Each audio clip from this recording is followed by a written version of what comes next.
Hi, I'm Simon Roderick, the MD of Fram, and I'm delighted to be joined on today's panel discussion by James Fleming and my colleague Kelly Biggar. Kelly, how are you today?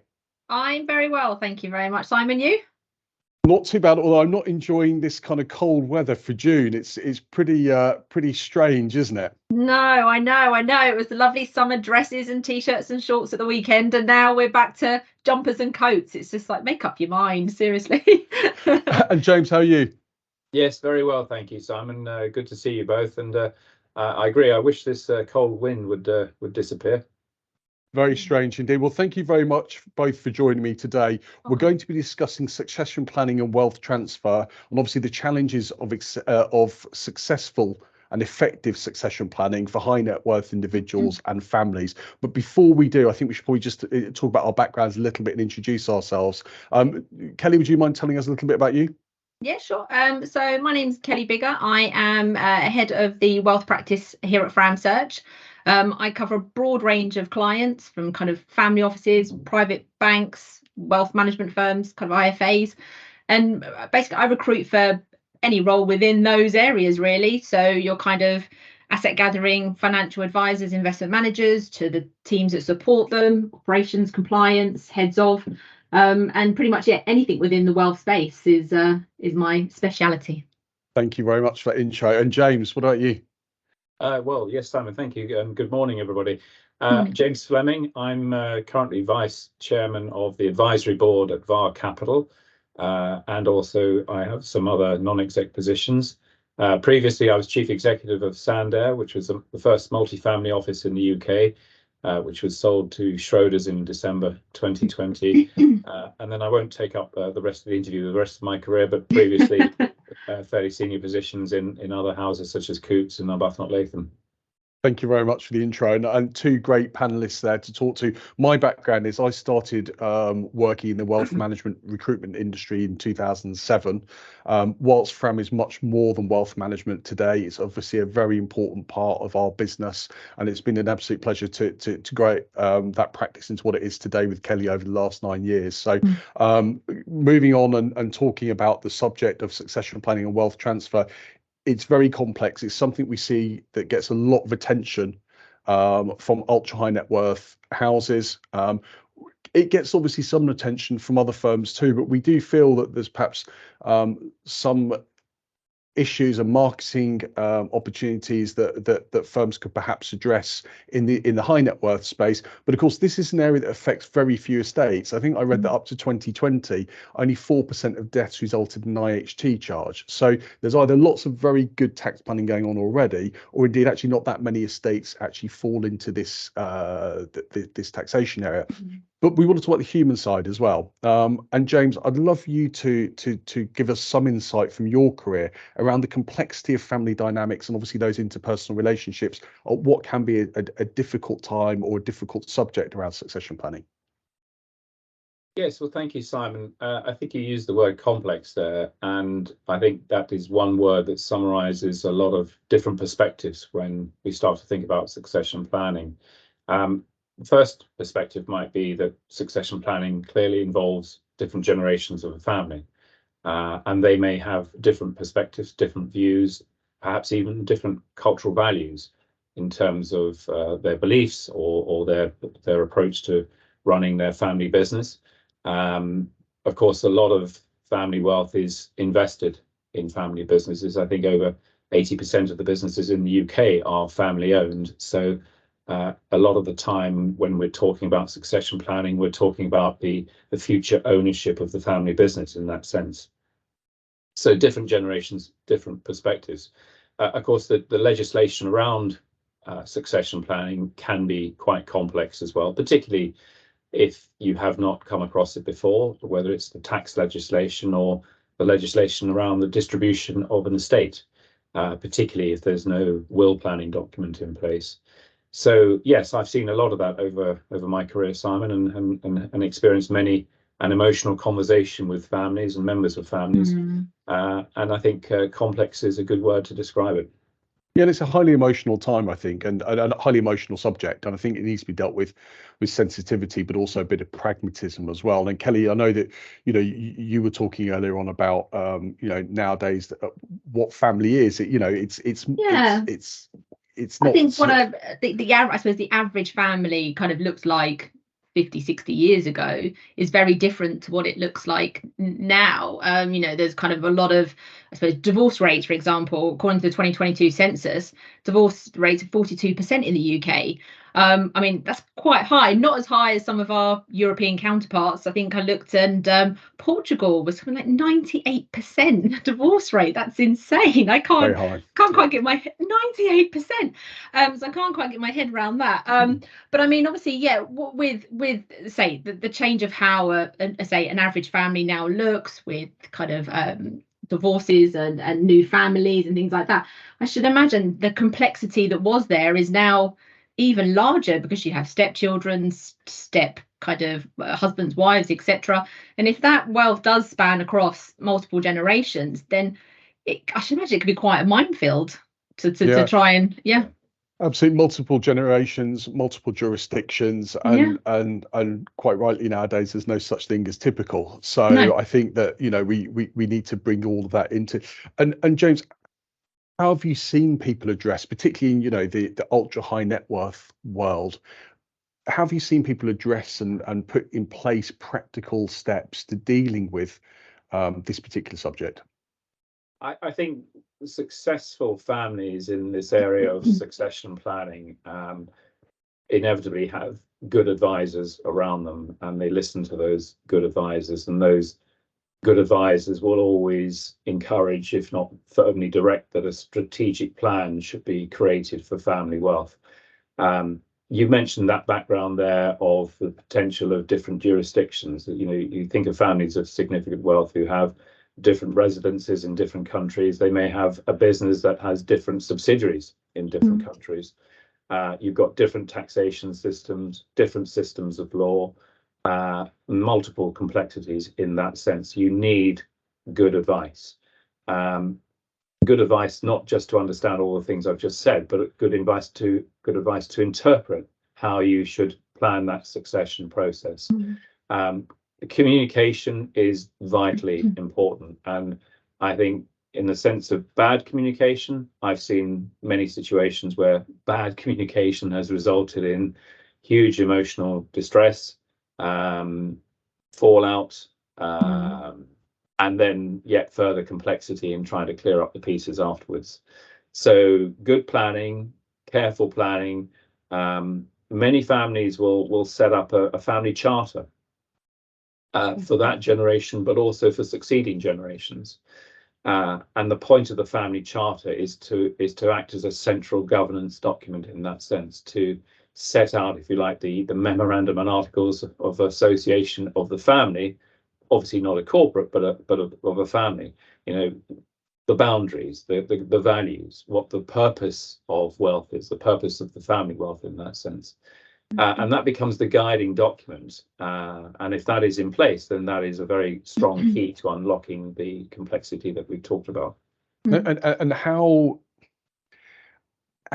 central is that document in the sense of how often is it reviewed? How long does it take to put together? Who are the key advisors who formulate that? I should imagine it's quite a complex thing to set down into writing. It's very complex, and I can remember one situation that took around 3 years for the family to actually get their agendas aligned and get those thoughts set down into a document that was acceptable to all the living members, all the key members of that family at the time. As Kelly said, in an age where divorce rates are higher than perhaps they've been historically, you have step children coming into the business, you may have different spouses who feel they have a share. All of these things need to be carefully considered. And as to who does that, I think the trusted advisors of the family. Now, I put it like that because that could include the lawyers, the family lawyers, it could include the family accountants. Quite often families will have trust structures. So you'll have trustees in there as well. Trustees are clearly there for the long term, and many of those trustees will be very capable and able in guiding and assisting the family in the establishment of those central governance documents.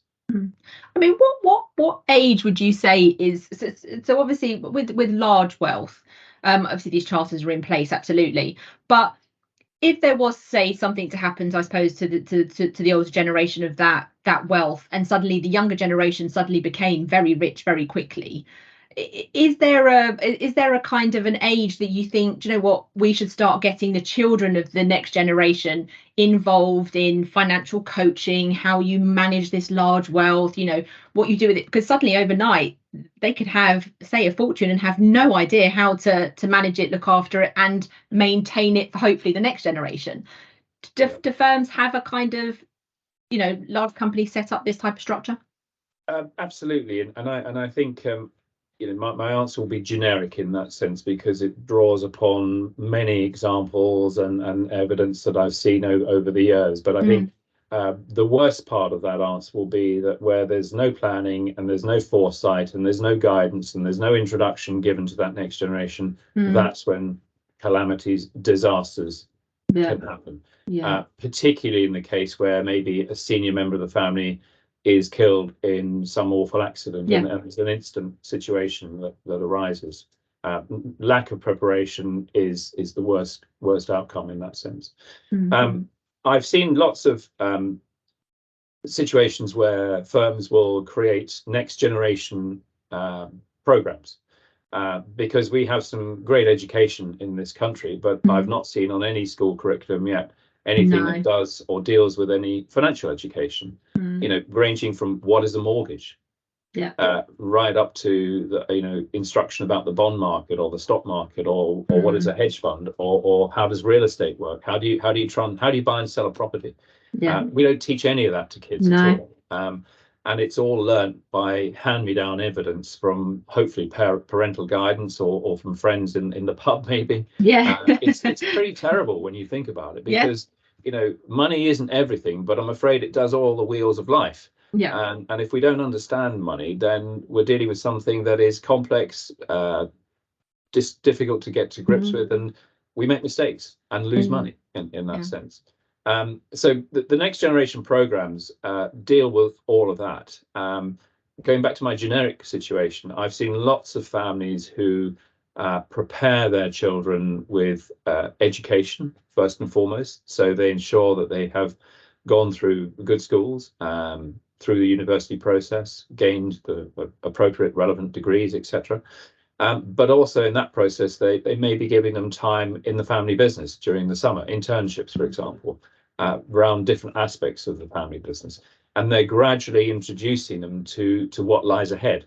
The worst case I've seen is shock treatment, where suddenly the whole book is opened and the story explained, and the young person can't cope with that. But where it's gradually introduced and positioned carefully, and that education follows in tandem, that's where successful transition takes place. And I think we're getting to the very core actually of how certainly we see wealth management at Fram. There's a lot of talk about AI, for example, reducing the role of the wealth manager. But obviously Kelly and I talk to an awful lot of people in that industry, and the very best that we talk to aren't simply just doing asset allocation or setting up structures. They're very much a coach, a support mechanism for clients to be with them through that journey. And the coaching side, we think of wealth management, is very much the future of the industry. And, you know, talking, James, about your experiences and significant experience in the ultra high net worth world, talking about next gen programs, it does very much seem to be centered on a very small percentage of ultra high net worth individuals. But actually, a lot of these issues we're talking about today could be, you know, your successful person who's not ultra high net worth but owns a family restaurant, or who owns a recruitment company, or whatever it may be, and perhaps there could be, you know, we think more opportunities for the next gen to be engaged and talked about these issues within other types of wealth management firms. I know, Kelly, you talk about it a lot. And I don't think it necessarily stops, as you say, at the ultra high net worth or your high net worth. It can, you know, financial advice or financial information should be for everybody. As much as it's important for kind of ultra high net worth, because obviously the value, the amount of money, I think it's just as important for your kind of average Joe as well, because it's a case of, yeah, we all have debt management, for example. Debt management in the UK is a kind of an all-time high due to what we're going through at this moment in time. And I just think that if people had more of a financial education, those issues may not necessarily happen, but they just don't have the as you say, it's not learned in schools, and it should be on the curriculum. It should be something that's a lesson, as you say, just to how to manage money, how to not get yourself into debt, how to get yourself a mortgage, how to save, where to save, what's all of this information should be taught in schools. But there's a very basic thing to add to that, which is that very simple opening line that should be in place, which is live within your means. Absolutely. Yeah. How many children actually get taught to live within your means and to not get into debt unnecessarily? Yeah. And James, is that, again, amongst, wealthy families, I think you wrote an article actually a few years ago, and you made a very good point. Nowadays the world is very transparent. So a lot of people that are, who are heirs to significant fortunes know that they're heirs to significant fortunes. It's very difficult to hide from your children that you're wealthy. But do you see a tussle sometimes between the principal of a family or the first generation, and they want to give control or involve the next generation more in the family's business or planning or finances, but there's an element of a bit of a struggle for control? And how do principals effectively transfer assets to people? Do they want to maintain control? Are the mechanisms in place to stop somebody from being, living beyond their means? I mean, I'd love to know what you've seen. Wow, that's how long have we got for this? I guess I've seen a lot of different situations. I think a particularly successful model, again, using a generic situation, is where a young person is encouraged to go and perhaps start their career elsewhere.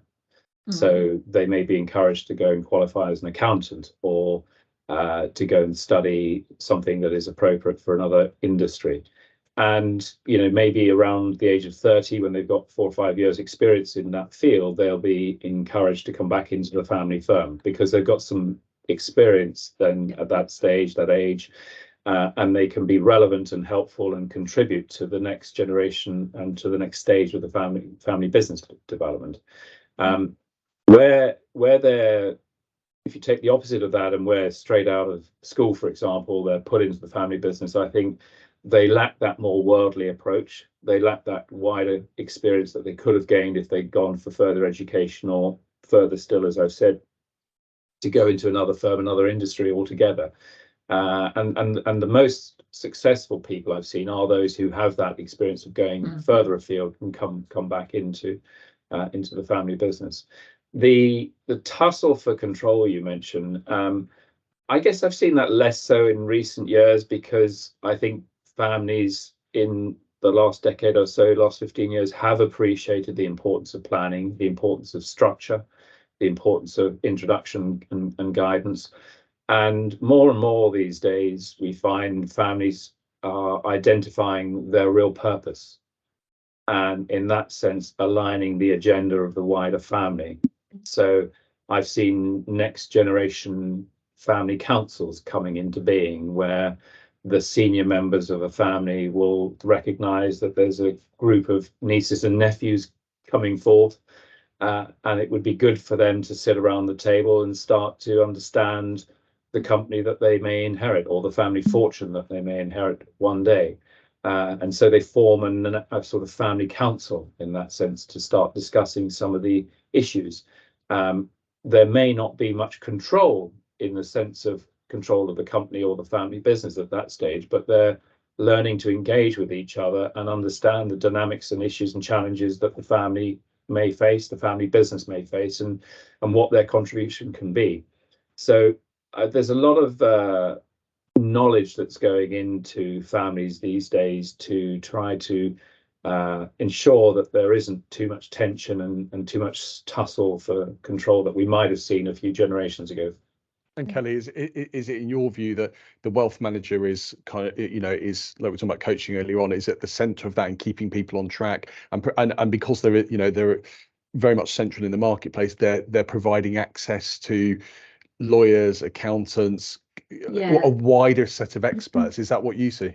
That's it. I think as I think James said kind of earlier on, there's that type of wealth manager who becomes part of the family, if you like. They are there to, as you say, to not only govern the older generation through that wealth and make sure it's maintained, but they're there to, say, coach the slightly the kind of generation below. They're there as a kind of, don't know, if there is a divorce, they're there to kind of be that logical kind of sounding board. Right, this is what we need to do. Take the emotion out of it and think about it factually. They're there to support through just every part of an individual's life, and they do become quite a niche kind of individual within that. They can then give them access, you say, to kind of the best lawyers to use or the accountants to use, or and it's, I think there's a difference between somebody who actually does manage somebody's wealth and someone who just gives general financial advice. And I think obviously the ultra high net worth families, these individuals are a crucial kind of party to their family, and done well, they can make wealth last through multiple generations, and they can be there to support multiple generations. So I think I think they become a very integral part of the family's wealth if done correctly. And one final area I'd love to explore with you both is around philanthropy. Not the easiest word to say on video. I'm not going to say that word, Simon. But I know, to their credit, I do think that we have a generation of youngsters at the moment that are very socially aware. They want to have great careers, but they also want to do good as well. Have you seen, James, a drive from the next gen around foundations and charitable giving, and how do families codify where they want to make a difference, and what's an acceptable level of wealth, again with so many competing interests, where a family business might be the engine room of wealth, how much to give away? I mean, again, I'd love to get any insights into that from either of you. Definitely. I think there is a very, very discernible trend of families analysing and discussing the purpose of wealth and how it can be used for a better social impact. And I would say the emphasis has gone from being focused on more and more profit to how can we preserve this wealth? How can we ensure that it is sensibly invested for a good social purpose?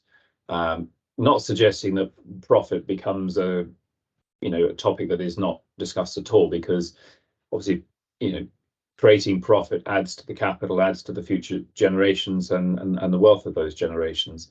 But definitely the focus has become much more towards having a positive impact. So we see a lot of ESG focused investing. We see a lot of discussion around specific projects to help communities. And I think definitely that next generation is becoming much more aware. And I know of a number of different forums and bodies that have been created in the last 5 to 10 years that are specifically there to become central discussion points for families looking to understand what's happening in the wider world and how they can have a greater positive impact in that sense. So philanthropy is definitely something that is a topic that's high on the agenda of families at their councils and at their general discussion events. And we see it on clients' agendas as well, I think, Kelly, don't we? We've seen a rise in roles in impact investing and ESG and all those areas, and more candidates taking qualifications. I think that's fair, isn't it? Yeah. Yeah, absolutely. Yeah. Again, more candidates will absolutely kind of say, look, when I'm interviewing somebody from an investment point of view, the first thing they tend to say is, oh no, do they ethically or do they sustainably invest, and what is their their stance on this? What's the criteria? And it absolutely is. But I think COVID's had a lot to do with that over the last kind of 3 or 4 years as well, in as much as people are actually a lot more aware of others mental well-being, and kind of, you know, a harmony within a workplace and things like that. So I think that I think again there was a stat I was looking at that 1 in 5 people now leave something in their will to charities, and that's gone up, I think, 14% since COVID, because I think just the whole world is just very much more aware of everything that's going on, whether that be, as you say, from a sustainable investment point of view, what we're doing to the planet, to our own mental health and well-being. All of that has changed again dramatically, and I should imagine that affects again the type of advice that wealth managers give, where they invest your money, how your money is being invested, etc. So the world's just constantly changing, and I think as someone in wealth planning, you just have to just roll with whatever is happening at the time, and adapt your clients' money and advice to that very, very quickly. Yeah, and proposition has two things, I think. I think proposition has to be best of breed for the client, and clients are now demanding a much broader ESG focus, everything else. Yeah. And I think actually your proposition has to be best of breed for attracting the right quality of talent into your own business as a wealth management leader. Yeah. You know, quite rightly now we get regularly challenged on the composition of boards and gender diversity. That conversation never happened 5, 6, 7 years ago. Yeah. But quite rightly it's happening now, and therefore firms need to take into account what their proposition is to get the very best of talent. Yeah. But you know, which will help them grow and develop their business. But we could talk about that all day, and I want to thank you both for your insights and for talking to me today. And obviously, if there's any questions that anybody has from this session they'd like to follow up with myself or Kelly or James, then please don't hesitate to contact us through the usual channels. But thank you both and have a good day. No, thank you too, Simon. Nice to see you again, James. You too, Kelly. Bye.